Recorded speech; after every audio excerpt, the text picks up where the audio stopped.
সুপ্রিয় শিক্ষার্থীরা, ঘরে বসে কারিগরি শিক্ষায় আজকের ক্লাসে তোমাদের স্বাগতম। আজকের বিষয় হচ্ছে গিয়ে অধ্যায় 2 বৈদ্যুতিক স্থাপনার পরিকল্পনার ধারণা। এই অধ্যায়ের শেষ অংশ।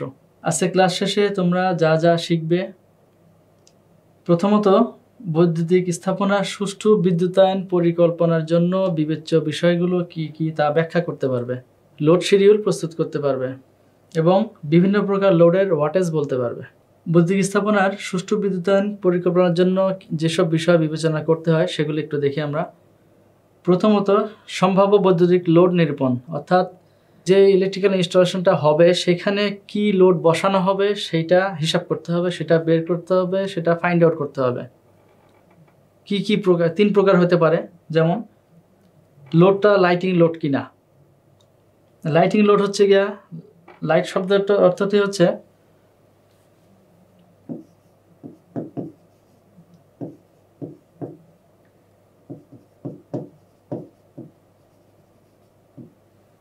আমরা জানি যে লাইট শব্দটার অর্থ আলো যেমন আছে, আবার হালকা শব্দ ব্যবহার করি লাইট। এইখানে লাইটিং লোড মানে হচ্ছে গিয়ে আলোকিত লোড না, এখানে লাইটিং লোড মানে হচ্ছে গিয়ে হালকা লোড। হালকা লোড মানে ইলেকট্রিক্যালে লাইট লোড মানে হচ্ছে গিয়ে কম ওয়াটের লোড, অর্থাৎ ওজনে হালকা, বিষয়টা তা না। এখানে হচ্ছে কম ওয়াটের লোড, অর্থাৎ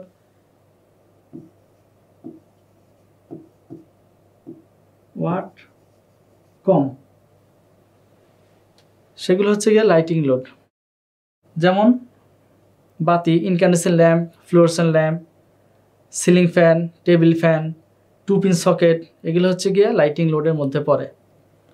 তারপর আছে equipment load. Equipment load home appliances যেগুলো, সেগুলো ইকুইপমেন্ট লোডের মধ্যে পড়বে। যেমন রাইস কুকার, ওয়াটার হিটার, এরকম যা যা আছে, টোস্টার, ব্লেন্ডার, হেয়ার ড্রায়ার, যা যা আছে এগুলো সব হোম অ্যাপ্লায়েন্সের মধ্যে পড়বে। আরও আছে পাওয়ার লোড। পাওয়ার লোড মানে হচ্ছে গিয়ে ওই যেটা আমরা লাইটিং লোড বললাম তার বিপরীত, অর্থাৎ হেভি লোড বলতে পারি, অর্থাৎ যার ওয়াট অনেক বেশি, সেগুলো হচ্ছে গিয়ে পাওয়ার লোড। সেগুলো কি 3-পিন সকেট, বৈদ্যুতিক মোটর, ইলেকট্রিক আয়রন, এগুলো সব পাওয়ার লোডের মধ্যে পড়বে। তাহলে প্ল্যান করার সময় প্রথমে দেখতে হবে যে ওই জায়গায় যেসব লোড ব্যবহার করা হবে সেগুলো লোডগুলো কোন প্রকৃতির কি কি, এবং সেগুলোকে আমরা 3 ভাগে ভাগ করে ফেলবো। প্রথম কি, যেগুলো লাইট, বাতি, পাখা, 2-পিন সকেট অর্থাৎ ওয়াট কম, সেগুলোকে আমরা লাইটিং লোডে রাখবো।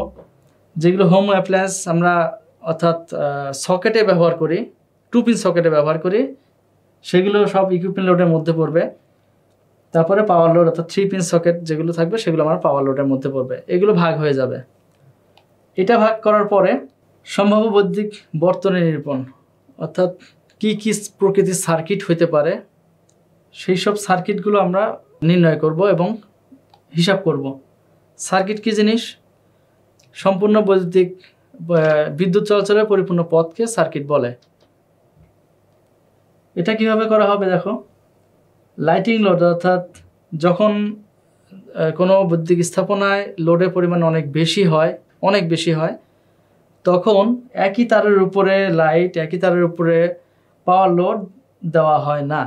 অর্থাৎ লাইটিং লোড এবং পাওয়ার লোড একই তারের উপর দেওয়া হয় না, একই সার্কিটে দেওয়া হয় না। তখন সার্কিট আলাদা করে ফেলতে হয়, কারণ পাওয়ার লোডের সমস্যা হয় অনেক বেশি, সেটাতে ফল্ট কারেন্টের পরিমাণ অনেক বেশি হয়। পাওয়ার লোডের যে পরিমাণ ফল্ট কারেন্ট হয় সেটা যদি একই সার্কিটের মধ্যে থাকে, সেক্ষেত্রে লাইটিং লোড নষ্ট হয়ে যাওয়ার সম্ভাবনা থাকে অনেক বেশি। এই জন্য লোড যখন বেশি হয় তখন লাইটিং লোডের সার্কিট আলাদা করে ফেলা হয়, অর্থাৎ ওই তারই থাকে আলাদা, পাওয়ার লোডের তারই আলাদা করে ফেলা হয়। এই জন্য প্রথমে লোড যখন ডিভিশন করা হয়, লোড ভাগ করে ফেলা হয়, ভাগ করার পরে সার্কিটও ভাগ করা হয়, যে লাইটিং লোডের সার্কিটকে আলাদা করতে হবে কিনা, ইকুইপমেন্ট লোড যদি বেশি থাকে সেগুলোর সার্কিট আলাদা করতে হবে কিনা, পাওয়ার লোডগুলোর সার্কিট আলাদা করতে হবে কিনা, আলাদা তার দিতে হবে কিনা। অনেক সময় বিশেষ বর্তনী থাকে, বিশেষ তার থাকে। যেমন আধুনিককালের ফ্ল্যাটগুলোতে ডিশের লাইন থাকে, সেটা তার আলাদা দেওয়া থাকে। টিএনডির এক্সটেনশন লাইন দেওয়া থাকে, সেটা আলাদা তার দেওয়া থাকে। এরকম আরও লাইন দেওয়া থাকতে পারে, সেগুলো কিন্তু ওয়ারিংয়ে তারের পাশাপাশি সেগুলো যায়, সেগুলো একবারে ডিজাইন করে দিতে হবে, এর সাথেই থাকবে, এই প্ল্যানিংয়ের মধ্যেই থাকবে। এরপরে কি আছে, সার্ভিস এন্ট্রান্স নিরূপণ, অর্থাৎ সার্ভিস এন্ট্রান্স কি হবে, কোন সাইজে তার দিয়ে হবে সেটা বের করতে হবে। সার্ভিস এন্ট্রান্স কি জিনিস? বাসাবাড়িতে বাসাবাড়ি শুধু না, যে কোনো বৈদ্যুতিক স্থাপনায় ভিতরের ওয়্যারিং আমরা করলাম, কিন্তু ওয়্যারিং কিন্তু লাইন দিতে হবে। লাইনটা আসবে কোথা থেকে? লাইনটা আসবে পোল থেকে। তো পোল থেকে যে লাইনটা আসে মিটার পর্যন্ত, সেটা হচ্ছে গিয়ে সার্ভিস লাইন বলে। আমরা একটু চিত্র দিয়ে দেখতে পারি।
দেখো, পোলে 3 ফেজ 4 ওয়্যার লাইন থাকে, 3টা ফেজ, একটা নিউট্রাল। এখান থেকে যখন মিটার পর্যন্ত যে লাইনটা দিয়ে যায় কর্তৃপক্ষ, অর্থাৎ যদি গ্রাম অঞ্চল হয় তাহলে পল্লী বিদ্যুৎ, যদি ঢাকা শহরগুলোতে হয় তাহলে ডেসা বা ডেস্কো, যারা লাইন দিয়ে যায় তারা কিন্তু এই লাইনটুকু দিয়ে যায়। মিটারের পরের কাজটা কিন্তু আমরা করি, অর্থাৎ আমরা যাকে দিয়ে করাবো, যে ফোরম্যান বা ইলেকট্রিশিয়ান, তারা করবে। কিন্তু এই অংশটুকু কিন্তু বিদ্যুৎ সরবরাহ কর্তৃপক্ষ, সরবরাহ প্রদানকারী কর্তৃপক্ষ দিয়ে যাবে। অর্থাৎ পোল থেকে সাধারণত এস পাইপ, এটাকে এস পাইপ বলে বা সার্ভিস পাইপ বলে, এটার মাধ্যম দিয়ে লাইনটা দিয়ে যায়।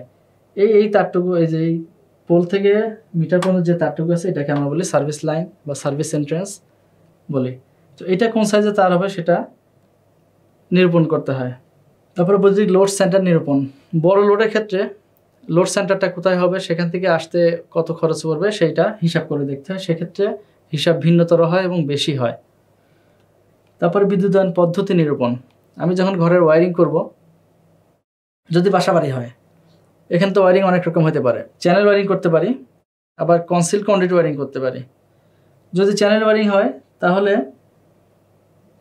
যে হিসাব হবে, যে ড্রয়িং হবে, কনসিল কন্ডুইট ওয়্যারিংয়ের ক্ষেত্রে কিন্তু হিসাব হবে আলাদা, ড্রয়িং হবে আলাদা। কারণ কনসিল কন্ডুইট ওয়্যারিংয়ের ক্ষেত্রে কিন্তু ছাদের উপর দিয়ে তার আসবে, সেক্ষেত্রে কিন্তু ছাদ ঢালাইয়ের উপর, অর্থাৎ সিভিল কনস্ট্রাকশন বিল্ডিং যখন তৈরি হবে তখনই কিন্তু ছাদের ভিতরে ঢালাই করার সময় ভিতরে পাইপ দিয়ে রাখতে হয়, তা নাহলে কিন্তু কনসিল কন্ডুইট ওয়্যারিং করা যাবে না। এই জন্য এই প্ল্যানিংটা কিন্তু শুরুতেই করতে হবে, যে আমি বাসা বাড়িতে যদি ওয়্যারিং করি সেটা কীরকম ওয়্যারিং হবে সেটা আমার আগেই নির্দিষ্ট করে নিতে হবে। যদি কনসিল কন্ডুইট ওয়্যারিং হয় সেক্ষেত্রে আগেই ড্রয়িং করে ড্রয়িংটা দিয়ে দিতে হবে। ছাদ ঢালাইয়ের সময় পাইপ ফেলানো হবে, পরবর্তীতে সে পাইপ দিয়ে তার টানতে হবে, তারপরে ঘরের ভিতরে ওয়্যারিংটা করা হবে। আর যদি চ্যানেল ওয়্যারিং হয় সেক্ষেত্রে কিন্তু বিল্ডিংয়ের কনস্ট্রাকশন কাজ শেষ হওয়ার পরে তখন আমরা চ্যানেল বসে তারপর তার টানবো, অর্থাৎ দুইটা ভিন্নতর। আবার যদি কোনো ওয়ার্কশপ হয়, ওয়ার্কশপে সাধারণত সারফেস কানেক্ট ওয়্যারিং করা হয় ওয়ার্কশপে। তো surface connect wiring building construction কাজ শেষ হওয়ার পরে আমরা লাইন টানবো। আর যদি কনসিল কানেক্ট হয় সেক্ষেত্রে কিন্তু আগেই বলে দিতে হবে যে এইভাবে এই জায়গা দিয়ে পাইপ বসবে, সেই জায়গাগুলোতে পরে তার টানা হবে। এই জন্য বিদ্যুতায়ন পদ্ধতি কী হবে এটা শুরুতেই নির্ণয় করে নিতে হয়। তারপর হচ্ছে সুষ্ঠু বিদ্যুতের জন্য লোড সময়ের বৈশিষ্ট্য নিরূপণ, যেটা আগেই বলছি যে লোডগুলো কোন প্রকৃতির সেগুলো দেখে নিয়ে সেইগুলো আলাদা করে নিতে হবে। এবং পরিকল্পনা অনুযায়ী নকশা প্রস্তুতকরণ। পরিকল্পনা মানে হচ্ছে কি সবগুলো জিনিস, অর্থাৎ লোড কোন প্রকৃতির, লোড সার্কিট কীরকম হবে, সার্ভিস এন্ট্রেন্স কীরকম হবে, লোড সেন্টার কোথায় আছে, বিদ্যুতায়ন পদ্ধতি কেমন হবে, এগুলো সব প্ল্যানিং করার পরে সেই অনুযায়ী ড্রয়িং করে ড্রয়িংটা ফাইনালাইজ করা হয়। এখন একটা জিনিস দেখি, আমরা প্রথমে যেটা বলছি যে লাইটিং লোড 3 প্রকার হতে পারে, লাইটিং লোড, ইকুইপমেন্ট লোড এবং পাওয়ার লোড। এবং লাইটিং লোড হয় লোডের ইলেকট্রিক্যালে লাইটিং লোড, অর্থাৎ হালকা লোড হচ্ছে গিয়ে ওয়াটের উপরে নির্ভর করে, যেগুলো কম ওয়াট সেগুলো লাইটিং লোড, যেগুলো বেশি ওয়াট সেগুলো পাওয়ার লোড। তো এইটা বিভাজন করতে হলে আগে আমার জানতে হবে যে কে কত ওয়াটের, অর্থাৎ আমরা কমনলি যেসব লোড ব্যবহার করি সেগুলো কার কত ওয়াট সেগুলো কিন্তু আমাদের জানা থাকতে হবে। কয়েকটা উদাহরণ দিয়ে দিই দেখো। ইনক্যান্ডেসেন্ট ল্যাম্প বা বাল্ব অর্থাৎ গোল বাতি যেগুলা, এগুলা দুই রকম আছে, পরিষ্কারও হতে পারে, আবার কতগুলো আছে সাদা স্বচ্ছ টাইপের ঘোলাটে টাইপের, ওগুলো হতে পারে। এগুলোর ওয়াটেজ কিন্তু অনেক রকম আছে, 25 ওয়াট আছে, 40 ওয়াট আছে, 60 ওয়াট আছে এবং 100 ওয়াট আছে। তো আমরা সবচেয়ে বেশি ব্যবহার করি 60 এবং 100 ওয়াট। তো হোল্ডারে আমরা তো হোল্ডার লাগায় রাখবো, কিন্তু ওয়াট যখন হিসাব করবো তখন আমরা 100 ওয়াট ধরে হিসাব করবো, কারণ 100 ওয়াটের উপরে এটা সাধারণত লাগায় না বাসা বাড়িতে। কম লাগালে তো আরও ভালো, সমস্যা নাই, কিন্তু 100 ওয়াট ধরে হিসাব করলে আমার হিসাবটা ভালো হবে। তারপর আছে ফ্লুওরেসেন্ট ল্যাম্প। ফ্লুওরেসেন্ট ল্যাম্প কোনটা? টিউবলাইট। টিউবলাইট তো আমরা সবাই চিনি। টিউবলাইট দুই রকম আছে, একটা আছে 4 ফিটের আর একটা আছে 2 ফিটের। টিউবলাইট যেটা 4 ফিটের সেটা হচ্ছে গিয়ে 40 ওয়াটের, ফ্লুওরেসেন্ট ল্যাম্প টিউবলাইট যেটা 2 ফিটের সেটা হচ্ছে গিয়ে 20 ওয়াটের। এগুলো সব কিন্তু মুখস্থ রাখতে হবে, খেয়াল রাখতে হবে। সিলিং ফ্যান 56 ইঞ্চি যেগুলো বড় সেগুলো 80 ওয়াট, যেটা 48 ইঞ্চি সেটা 60 ওয়াট। এগুলোর এই সিলিং ফ্যানগুলোকে বলা হয় 56 ইঞ্চি সুইপ, 48 ইঞ্চি সুইপ। সুইপ শব্দ হচ্ছে গিয়ে ঝাড়ু দেওয়া। তো আমরা ফ্যানগুলোর ব্লেড কিন্তু একটু বাঁকানো থাকে, আমরা ফ্যানগুলো যেভাবে ঘোরে বিষয়টা অনেকটা ঝাড়ু দিয়ে ওই জায়গাটাকে পরিষ্কার করার মতো, অর্থাৎ ফ্যানগুলো ঘুরলে বাতাসটা সেই ঝাড়ু দেওয়ার মতো করে ওই জায়গাটায় সার্কুলেট হয়। এই জন্য ওগুলোর নাম দেওয়া আছে সুইপ টাইপ, নাম দেওয়া সুইপ টাইপ। তো সংক্ষেপে বলা হয় 56 ইঞ্চি সুইপ, 48 ইঞ্চি সুইপ। তো সুইপ না বললেও চলে। সিলিং ফ্যান আর 56 ইঞ্চিটা সিলিং ফ্যান, 48 ইঞ্চিটা 56 ইঞ্চিটা 80 ওয়াট আর 48টা 60 ওয়াট। তারপর আছে টেলিভিশন, সাদা কালো। এখন তো সাদা কালো টেলিভিশন ব্যবহার হয় না বললেই চলে, কিন্তু যেটা ছিল আগেকার দিনে সেটা হচ্ছে কি 60 ওয়াটের, আর রঙিন টেলিভিশন সর্বোচ্চ 100 ওয়াটের। রেফ্রিজারেটর বা ফ্রিজ এগুলো 120 ওয়াট। তারপরে 2 পিন সকেট আউটলেট, অর্থাৎ আমরা সুইচ বোর্ডে সকেট ব্যবহার করি, অর্থাৎ ফ্রিজ বা টিভি এগুলো ব্যবহার করার জন্য আমাদের প্লাগ থাকে, প্লাগ ঢোকানোর জন্য, প্লাগ দিয়ে কানেকশন দেওয়ার জন্য কিন্তু আমাদের সকেট লাগে। 2 পিন সকেট এটা হচ্ছে গিয়ে 100 ওয়াট, আর 3 পিন সকেটকে ধরতে হবে 3000 ওয়াট, ম্যাক্সিমাম 3000 ওয়াটই ধরা হয়। তাহলে যখন আমরা মোট লোড হিসাব করব, আমার এস্টিমেট করার জন্য প্রথম কাজ হচ্ছে গিয়ে তারের সাইজ নির্ণয় করা। তারের সাইজ নির্ণয় করতে হলে আমার কারেন্টের পরিমাণ জানতে হবে। কারেন্টের পরিমাণ জানতে হলে কিন্তু আমার মোট লোড জানতে হবে। মোট লোড জানলে সেটাকে আমরা সাপ্লাই ভোল্টেজ দিয়ে ভাগ দিলে আমার কারেন্ট চলে আসবে। আর কারেন্ট আসলে সেই অনুযায়ী আমরা তারের সাইজ নির্ধারণ করতে পারবো, সেই অনুযায়ী আমরা সার্কিট ব্রেকার, মেন সুইচ এগুলোর সাইজ নির্ধারণ করতে পারবো বা করতে পারবো। তাহলে সেই জন্য আমাদের কি করতে হবে, এগুলো কত ওয়াট, কোনটা কত ওয়াট, কোন লোডটার কত ওয়াট, এটা আমার জানতে হবে, মনে রাখতে হবে। এখন আমরা লোড শিডিউল তৈরি করব। এস্টিমেটিংয়ের প্রথম যে কাজ প্ল্যানিংয়ের মধ্যে প্ল্যানিং করতে গেলে প্রথম কাজই হচ্ছে কি আমার লোড শিডিউল তৈরি করা। লোড শিডিউল তৈরি করার জন্য প্রথমে তো আমরা দেখলাম যে কোন লোডের কত ওয়াট, এটা একটা মনে রাখার জিনিস। মনে রাখার পরে এখন ধরি 4 মিটার গুণ 5 মিটার সাইজ বিশিষ্ট একটি শয়নকক্ষ অর্থাৎ বেডরুমের লোড শিডিউল তৈরি করতে হবে। কীভাবে হিসাব করবো দেখি। একটা বেডরুমে কি থাকতে পারে? প্রথমে আমরা একটা হাউস ওয়ারিংয়ের, গত ক্লাসে কিন্তু আমরা হাউস ওয়ারিং চিত্র দেখছিলাম। হাউস ওয়ারিংয়ের চিত্রে প্রতিবারই কিন্তু বলা হয়েছে যে, অর্থাৎ এই ক্ষেত্রে কিন্তু বেসিক আইডিয়া খাটাতে হবে যে আমরা একটা রুমে কিন্তু 4টা-5টা লাইট দিই না, বা 6-7টা ফ্যান দিই না।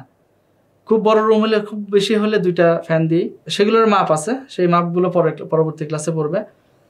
তো রুমে সাধারণত একটা টিউবলাইট থাকে, একটা গোল বাতি থাকে, একটা সিলিং ফ্যান থাকে। ক্ষেত্র বিশেষে ডিম লাইটের জন্য আর একটা হোল্ডার বসানো হয়। সেক্ষেত্রে আমরা কি করব, ব্র্যাকেট ল্যাম্প হচ্ছে গিয়া আগেকার দিনে ব্যবহার করা হতো, এখন ব্যবহার করা হয় কম। হোল্ডারগুলো একটু বাঁকানো, অর্থাৎ দেয়াল থেকে স্টিলের পাইপ দিয়ে একটু মাথার সামনে আগানো থাকে, দেখতে একটু সুন্দর ছিল। সেগুলোকে বলা হতো ব্র্যাকেট ল্যাম্প। মূলত এখানে ইনক্যান্ডেসেন্ট ল্যাম্প বা বাল্ব ব্যবহার করতাম আমরা। আমাদের মূল হিসাবের বিষয় হচ্ছে গিয়ে বাল্বের ওয়াট কত, ল্যাম্পটা কি আকৃতি এটা আমার বিষয় না, আমরা হিসাব করব ওয়াটেজটা। তো ওই ব্র্যাকেট ল্যাম্প যদি হয়, অর্থাৎ ওইখানে ওই হোল্ডারে যে বাতি আমরা লাগাবো সেটার ওয়াট 100 ওয়াট ধরে নিয়ে যদি 2টা ব্যবহার করি তাহলে 200 ওয়াট। একটা মিনিমাম ইনক্যান্ডেসেন্ট ল্যাম্প বা টিউবলাইট, এটা 4 ফিটের 40 ওয়াট। একটা সিলিং ফ্যান 56 ইঞ্চি বড় ceiling fan 80 watt. 2 pin socket একটা 100 ওয়াট, আর 3 পিন সকেট একটা 3000 ওয়াট। এই মোট আমার দাঁড়াচ্ছে 3420 ওয়াট। আমার পয়েন্ট সংখ্যা হচ্ছে 6টা। এখন কি করি, 3420 ওয়াট আমার মোট লোড, 3420 ওয়াট এই রুমটার জন্য, এই কক্ষটার জন্য। বাসা বাড়িতে আমরা সবসময় সিঙ্গেল ফেজ সাপ্লাই নিই। সিঙ্গেল ফেজ সাপ্লাই হচ্ছে কি 230 ভোল্ট। সূত্র অনুযায়ী আমরা জানি কারেন্ট বের করতে হলে আমাকে কি করতে হবে, ওয়াটকে অর্থাৎ পাওয়ারকে ভোল্টেজ দিয়ে ভাগ দিতে হয়। সেটা করি তাহলে। আমার মোট ওয়াট আছে 3420 ওয়াট, এটাকে যদি ভোল্টেজ অর্থাৎ 230 ভোল্ট দিয়ে ভাগ দিই আমি পাবো 14.87 অ্যাম্পিয়ার। এটাই হচ্ছে কি আমার মূল কারেন্ট, মূল অ্যাম্পিয়ার। এটা আবার ভিত্তি করে বাকি সকল কিছুর হিসাব হবে, সেই অনুযায়ী সকল কিছুর সিলেকশন হবে, সেই অনুযায়ী এস্টিমেট হবে। এটাই আমার আসল কাজ। 14.87 অ্যাম্পিয়ার পেয়েছি এটাই আমার আসল অ্যাম্পিয়ার এই কক্ষটার। অর্থাৎ এই লোড কারেন্টের উপর মানের উপর ভিত্তি করে তার সাইজ হবে, সার্কিট ব্রেকার হবে, মেন সুইচের সাইজ নির্ধারণ করা হবে। এই জন্য লোড শিডিউল তৈরি করা খুবই গুরুত্বপূর্ণ কাজ এবং এটা বুঝতে পারাটাই গুরুত্বপূর্ণ একটা কাজ। এরপর আরেকটা লোড শিডিউল তৈরি করি। ধরে নিই একটা শ্রেণীকক্ষ, যেটা আকারে অনেক বড় হয়ে থাকে, 10 মিটার লম্বা, 6 মিটার চওড়া একটি শ্রেণীকক্ষ। এটাতে কী কী লোড থাকতে পারে, ব্র্যাকেট ল্যাম্প বা ইনক্যান্ডেসেন্ট ল্যাম্প কমপক্ষে 4টা, যদি বেশি থাকে বেশি দিতে হবে। ওয়াট আসতেছে আমার 400 ওয়াট। ফ্লোরসেন্ট ল্যাম্প বা টিউব লাইট 4 ফিটের 6টা, 240 ওয়াট। সিলিং ফ্যান 56 ইঞ্চি 6টা, 80 ওয়াট করে, 480 ওয়াট। 2 পিন সকেট 2টা, 100 ওয়াট করে, 200 ওয়াট। 3 পিন সকেট একটা, 3000 ওয়াট। আর মোট 19টা পয়েন্ট, মোট ওয়াট আসতেছে 4320 ওয়াট। মোট লোড হচ্ছে আমার 4320 ওয়াট। আমরা যদি কারেন্ট বের করি তাহলে কত আসবে, 4320 ভাগ, যেহেতু এখানে অন্য কোনো লোড নাই, সিঙ্গেল ফেজ সাপ্লাই, শুধু 230 ভোল্ট, আমার আসতেছে 18.78 অ্যাম্পিয়ার। যখন আমরা তারের সাইজ নির্ণয় করব তখন আমি মোট যে অ্যাম্পিয়ার পাবো, অর্থাৎ লোড কারেন্ট যেটা পাবো, অর্থাৎ মোট লোডকে মোট ভোল্টেজ দিয়ে ভাগ করলে আমি লোড কারেন্টটা পাবো। এইটাকে আমার কমপক্ষে 1.25 গুণ করে নিতে হবে, অথবা 1.5 গুণ করা যেতে পারে, তবে কমপক্ষে 1.25 করে নেব। তাহলে 18.78 অ্যাম্পিয়ারকে 1.25 দিয়ে গুণ দিলে কত আসে, 23.475 অ্যাম্পিয়ার। এই 23.475 অ্যাম্পিয়ারের জন্য এটা বহনকারী তারের সাইজ আমরা চার্ট থেকে নির্ণয় করতে পারি। এটা আমরা পরবর্তী চ্যাপ্টারে আরও ডিটেলস পড়ব কীভাবে বের করতে হয়।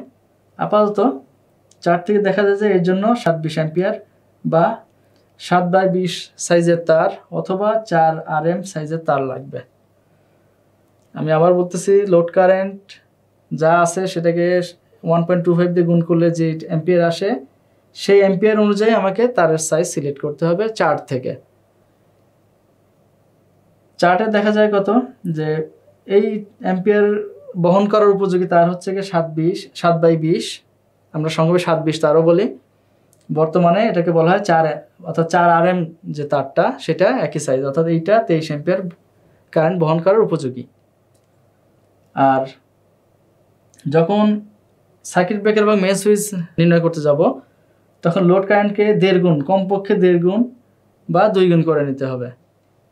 তো 1.5 গুণ করলে কত আসে, 28.17 অ্যাম্পিয়ার। তো 28.17 অ্যাম্পিয়ারের জন্য 30 অ্যাম্পিয়ার সাইজের সার্কিট ব্রেকার বা মেইন সুইচ সিলেক্ট করতে হবে। এখানে আসছে 28 অ্যাম্পিয়ার, কিন্তু সার্কিট ব্রেকার 30 অ্যাম্পিয়ার বা এই যে মেইন সুইচ 30 অ্যাম্পিয়ার নিলাম, এটার একটা কারণ আছে।